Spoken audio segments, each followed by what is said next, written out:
भारत की जो अनेक विशेषताएं रही है, उन विशेषताओं में जन सेवा यह प्रभु सेवा, ये हमारे यहाँ एक सामाजिक सद्गुण के रूप में माना गया है। हमारे यहाँ संतों ने भी दरिद्र नारायण की सेवा करने के लिए हमेशा प्रबोधन किया है। ज़्यादातर लोगों की कल्पना ये है कि भारत में साधु परंपरा जो है वो एक प्रकार से समाज से अलग थलग, सिर्फ अपने मोक्ष की चिंता करने वाला, सिर्फ ईश्वर की प्राप्ति में ही डूबा हुआ, साधना में ही लीन, एक ऐसी प्रकार की भ्रांति फैली हुई है। सत्य तो ये है कि हिंदुस्तान में सहस्त्रों वर्ष से ऋषियों ने, मुनियों ने, आचार्यों ने, भगवंतों ने, संतों महंतों ने हर समय समाज जीवन में युगानुकूल परिवर्तन कैसे आए, समाज जहां है वहां से आधुनिकता की तरफ कैसे आगे बढ़े, समाज अपने मूल्यों की रक्षा कैसे करे, वो सनातन मूल्यों का हमेशा एक पीढ़ी से दूसरी पीढ़ी में कैसे संक्रमण हो, इन सारे विषयों के लिए एक सामाजिक ढांचा खड़ा किया था। आज विज्ञान के क्षेत्र में जितनी शोध की चर्चा होती है, सहस्त्रों वर्ष पहले ऐसे कई शोध हैं जो हमारे ऋषियों के, मुनियों के नाम पर है। यूं तो वो संत थे, लेकिन किसी न किसी कॉज के लिए समर्पित थे। और अगर इतिहास के झरोखे से देखें तो ढेर सारे आज भी पूरा खगोल शास्त्र,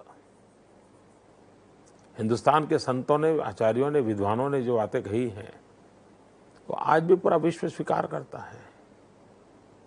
और उस अर्थ में भारत में संत व्यवस्था, संत परंपरा, त्याग और तपस्या सिर्फ व्यक्तिगत सुख के लिए, व्यक्तिगत मोक्ष के लिए, व्यक्तिगत उन्नति के लिए नहीं रही है, वो सर्वजन हिताय, सर्वजन सुखाय रही है। और उसी परंपरा में एक तेजस्वी सितारा साईं बाबा थे, उसी परंपरा से थे वो, और जिसमें आध्यात्म को उन्होंने जन कल्याण की ओर चैनलाइज किया था। उन्होंने अध्यात्म को कभी भी कर्मकांड से बांधा नहीं था, उन्होंने अध्यात्म को सेवा से बांधा था, एजुकेशन से बांधा था, परिवर्तन की ओर बांधा था, व्यक्तिगत जीवन में त्याग और तपस्या के और ले जाने की ओर मोड़ा था। उन्होंने मठ मंदिरों के पीछे ताकत नहीं लगाई थी। अगर उन्होंने शक्ति लगाई तो गांव गांव पीने का पानी कैसे पहुंचे। उन्होंने शक्ति लगाई तो गरीब से गरीब व्यक्ति को एक भी पैसे के खर्च के बिना उत्तम से उत्तम आरोग्य की सेवाएं कैसे मिले। कोई भी व्यक्ति दुखी हो, पीड़ित हो, लेकिन शारीरिक व्याधि के लिए पैसों के कारण अगर परेशान है तो बाबा उसकी उंगली पकड़ते थे, उसे बचा लेते थे। और यही बातों की एक पूरी श्रृंखला है। और मैं आज बड़े गर्व से कहता हूं कि बाबा का शरीर तो हमारे के बीच नहीं रहा, लेकिन बाबा का संदेश उतनी ही ताकत से आज भी समाज के सामान्य से सामान्य व्यक्ति को प्रेरित करता है, प्रभावित करता है। हिंदुस्तान के अंदर अनेक शहर, गांव, पिछड़ी गरीब बस्तियां हैं जहां बाबा की प्रेरणा से कोई न कोई शिक्षा के, संस्कार के, सेवा के, आरोग्य के प्रकल्प चल रहे हैं। हमारे गुजरात में भी दूर सुदूर जंगलों में आदिवासियों के लिए, शहर में झुग्गी झोपड़ी में रहने वाले गरीब बच्चों के लिए सेवा, संस्कार के, आरोग्य के कई प्रकल्प उन सेवावर्ती सेवकों के द्वारा चल रहे हैं। बाबा ने सेवादल की व्यवस्था खड़ी की थी। आज भी उसी भक्ति से लोग जुटे हैं, समय दे रहे हैं, अपने जीवन को खपा रहे हैं। और ये व्यक्तिगत उत्थान के लिए नहीं है, नाक पकड़ करके एक कोने में बैठ जाना और आध्यात्मिक चेतना जगाने के लिए प्रयास करते रहना ऐसा नहीं है। ये सामान्य मानवी की भलाई के लिए पसीना बहाते हैं, जीवन खपाते हैं।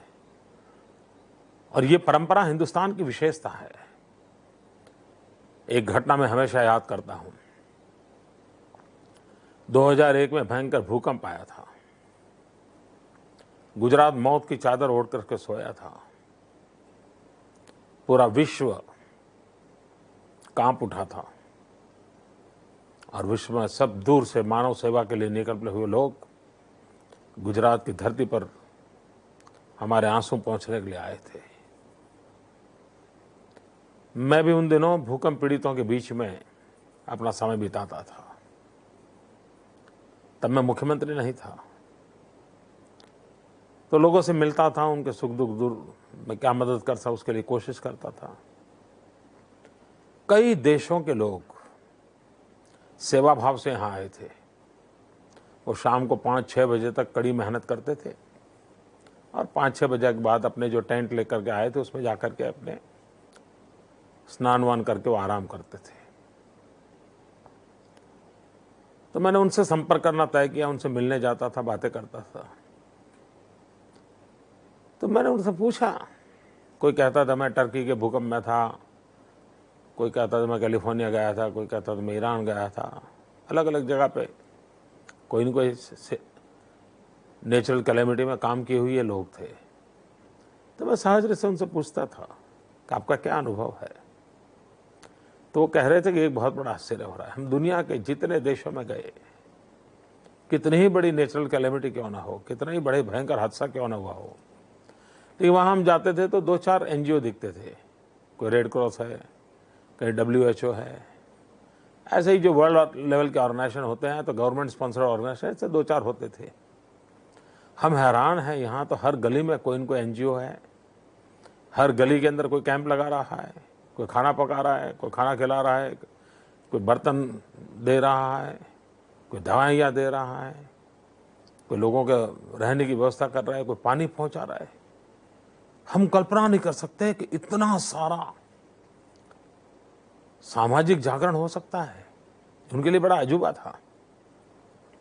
उसी प्रकार से 1 आध महीने के बाद मैं एक दूसरी टोली से मिला, विदेश से आई थी। वे यहाँ काउंसलिंग करने के इरादे से आए थे और उनको लगता था कि भूकंप पीड़ित जो लोग हैं, उनको जो बच्चे हैं, उनको इतना भयंकर शॉक लगा होगा कि वे लोग बहुत डरते होंगे, सहमते होंगे, उनको मृत्यु का भय सताता होगा, उनके परिवार के लोग रहे नहीं है, तो इसलिए एक भयंकर प्रकार की मानसिक आपदा से गुजरते होंगे। तो काउंसलिंग करके उनको मदद करनी चाहिए। तो ऐसी कुछ टोलियां हिंदुस्तान आई थी, गुजरात में काम कर रही थी। तो 2-4 दिन के बाद मैंने उनको पूछा कैसा चल रहा है। नहीं, बोले चलना क्या है, हम तो वापस जा रहे हैं। हमने कहा क्यों भाई, क्यों वापस जा रहे हो। तो उन्होंने कहा जी हम तो आए थे इन सब का काउंसलिंग करने के लिए, लेकिन इन लोगों ने हमारा काउंसलिंग कर दिया। मैंने कहा ये कैसे। तो बोले हम एक गांव में गए और गांव वालों को बिठाए, हमको लगा कि चलो उनको समझाएंगे, डरने की जरूरत नहीं है। तो हमने ऐसे विषय निकाला कि आफ्टर शॉक हर 12-15 मिनट के बाद कहीं न कोई घटना घटती है, तो आप तो बड़ा पीड़ा होती होगी, डरते होंगे। तो लोग हमें कहते थे कि अरे साहब आप बहुत देर से आए, अगर 26 जनवरी को आते तो क्या नज़ारा था, जब भूकंप आया तो मकान ऐसे ऐसे हिल रहा था, यानी वो भूकंप का वर्णन जैसे कोई आनंदोत्सव का वर्णन करते हैं ऐसे कर रहे थे। तो उनको लगा कि ये कोई उनके डीएनए में कुछ अलग बात है, कोई जिनके जेनेटिक सिस्टम में अलग बात है। इतना बड़ा भयंकर हादसा है, वो रोना धोना नहीं करते हैं, वो हमें आश्वासन देता है, अरे भाई क्या बात है। ये हमारे हिंदुस्तान के आम आदमी की एक ताकत है, और ये हमारे ऋषियों मुनियों की सदियों की पुरुषार्थ और परंपरा के कारण बनी हुई है, और उसका आज हमें लाभ मिलता है। मैं एक व्यक्ति के नाते बहुत भाग्यवान हूं। बचपन से संतों के प्रति मेरा आकर्षण रहा है, परंपराओं पर मेरा विश्वास रहा है। जो युगानुकूल है उसको स्वीकारने की मानसिकता है, जो युगानुकूल नहीं है उसको छोड़ने का साहस भी है। और हर प्रकार के समाज जीवन में संत परंपराओं से मैं बहुत निकट से मिलता रहता हूं, और ये मेरा सौभाग्य आज भी मिलता हूं। आज से करीब 3 दशक हो गए होंगे बाबा से पहली बार मिला था। बाबा ने बहुत मेरे प्रति बहुत भाव व्यक्त किया था, मैं अनुभव कर रहा हूं आज भी। उसके बाद तो मैं कह सकता हूं मुझे सैकड़ों बार बाबा के दर्शन करने का सौभाग्य मिला। मुख्यमंत्री तो मैं बहुत देर से बना, लेकिन उसके पहले एक सामान्य नागरिक के नाते मैं जब भी गया मुझे उतना समय मिला, उतना प्यार मिला। न मैं कुछ मांगने जाता था, न कुछ कहने जाता था। मैं वहां सिर्फ चाहे वाइट फील्ड जाऊं या गुटपट्टी जाऊं या दिल्ली में जाकर के मिला,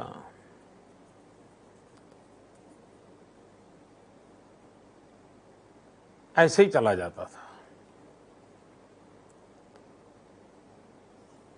कई लोग बड़े भाग्यशाली रहते हैं कि बाबा उनको कुछ न कुछ देते हैं। कभी कभी मेरे साथ जो लोग आते थे उनको भी बाबा कुछ न कुछ देते थे,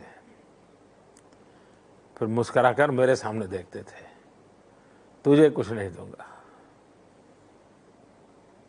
और फिर कहते तुझे मालूम है मैं क्यों नहीं देता हूं?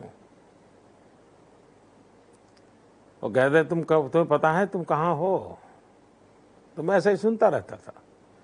और वो अपना हाथ, मेरा हाथ उठा करके अपने सीने पर, हृदय पर रखते थे, और पता है बोले तुम यहां भी रास्ते हो, और इसलिए तुम्हारे लिए इन छोटी मोटी चीजों की प्रसाद नहीं है।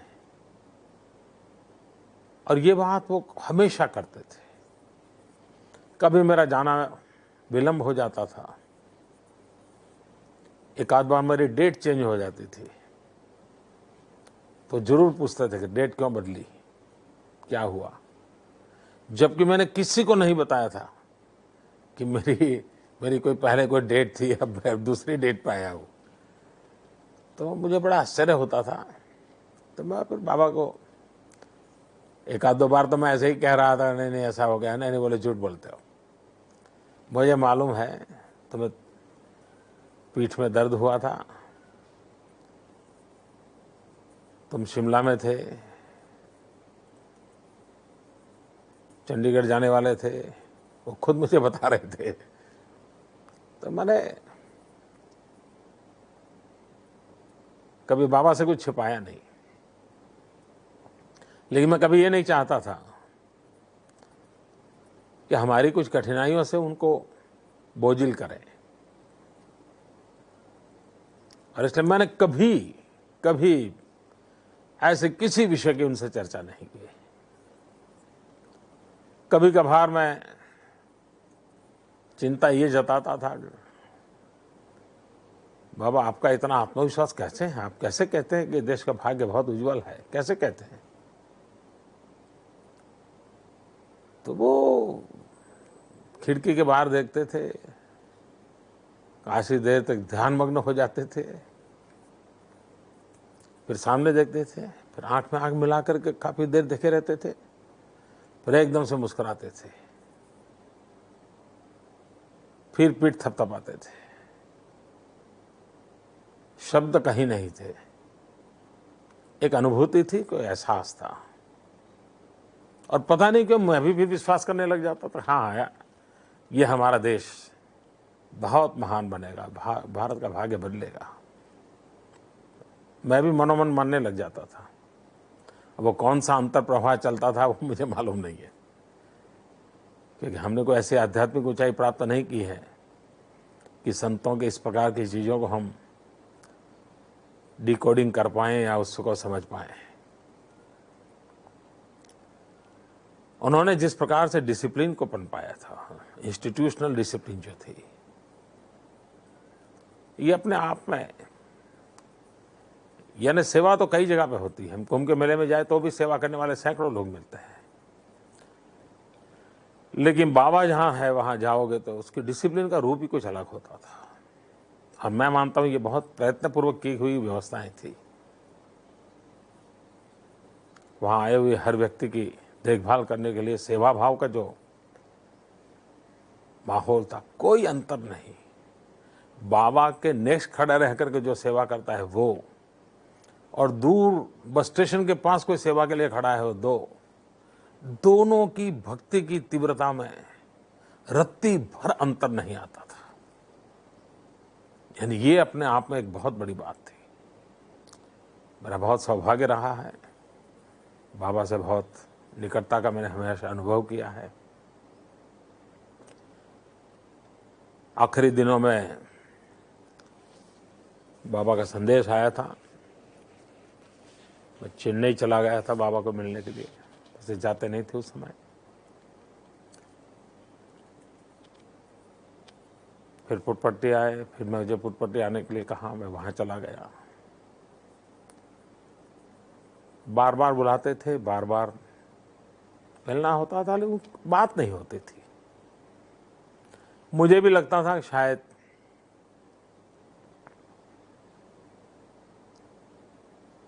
वो अपनी शक्ति से शायद मुझे देखते होंगे, जांचते होंगे, परखते होंगे, और शायद उनको भरोसा होता होगा कि मैं सही दिशा में चल रहा हूं। मैं नहीं जानता हूं इसके अर्थ क्या होंगे, लेकिन मैं इतना जानता हूं कि उनका एक मां की तरह वात्सल्य, अपार स्नेह, इसका अनुभव करने का मुझे सौभाग्य मिला है। बाबा को भविष्य सेवा कार्यों से जानेगा, मानव कल्याण के लिए उन्होंने जो जीवन खपाया उसको जानेगा। मैं नहीं मानता हूं बाबा खुद चमत्कारों में भरोसा करते थे, ये मेरी कल्पना है। बाबा सेवा में भरोसा करते थे, बाबा आम आदमी की चिंता में भरोसा करते थे, और उनका संदेश भी यही होता था, ठीक रहो और ठीक करो। मैं समझता हूं भारत ने जो अनेक ऋषि मुनि मनीषी दिए हैं, बाबा भी उसी उच्च कोटि में भारत में पीढ़ियों तक मार्गदर्शन करते रहेंगे। ये बात सही है कि मैं हमेशा अनुभव करता था कि बाबा जब सुबह निकलते थे तो बहुत मैं माइन्यूटली ऑब्जर्व करता था। अनेक प्रकार के समूह बैठे होते थे, वहां से वो गुजरते थे, लेकिन जैसे ही स्टूडेंट्स जहां बैठे थे वहां पहुंचते थे तो बाबा बदल जाते थे, उनका बॉडी लैंग्वेज बदल जाता था, उन स्टूडेंट्स की तरफ देखने का उनका रवैया बदल जाता था, और ऐसा लगता था ये अरबों खरबों रुपया दान करने वाले लोग बैठे हैं लेकिन बाबा नज़र भी नहीं कर रहे हैं, और ये छोटे छोटे विद्यार्थी बैठे हैं तो उनको लगता है कोई बजा रहा है, उनको संगीत चल रहा है, और एक तबले बजाने वाला वहाँ नहीं है तो उसको बुलाते हैं, उसको बुलाओ, उसका तबला बजवाओ। यानी मैं देख रहा था उनको हर बालक की टैलेंट का पता था और वो बालक क्यों नहीं दिखाई दिया ये सब मैंने अपनी आंखों से देखा है। और उसके विषय में वो बड़े जाए वो क्यों नहीं आया, अच्छा उसको बुलाओ, देखो वो उसका तबला ठीक बज रहा है कि उसका, यानी ये हर चीज का उनका। तो इसका मतलब ये साफ दिखता था कि उनका बहुत बड़ा उस पर बड़ा ध्यान भी था, भरोसा तो था, ध्यान भी था। और उन्होंने जब भी कहाँ गए, जब भी गए, सेल्फलेस सर्विस है उनका एक प्रकार का, हर एक के लिए संदेश रहता था। और सेल्फिश की बढ़िया डेफिनेशन भी कर करके समझाते थे सबको, फिश का उदाहरण दे करके हर एक के दिमाग में वो बराबर भरते थे। लेकिन वो कभी उपदेशात्मक रूप से बात नहीं करते थे, वे कैटलिक एजेंट के तरह रोल करते थे, जिससे एक वाइब्रेशन पैदा होते थे, एक परिवर्तन का प्रवाह शुरू हो जाता था। ये करो, ये न करो, तुमको इतना करना चाहिए, अब तक क्यों नहीं किया वगैरह, उनके विषय का फलक नहीं था। उनकी उपस्थिति मात्र से, और ये मैं मानता हूं कि युवकों के प्रति उनका अपार लगाव था, अपार भरोसा था। और उनको लगता था कि युवा शक्ति पर हम जितना भरोसा ज्यादा करेंगे, परिवर्तन की बहुत बड़ी पहल उन्हीं से होगी। ये बात बाबा की हर चीज में प्रकट होती थी।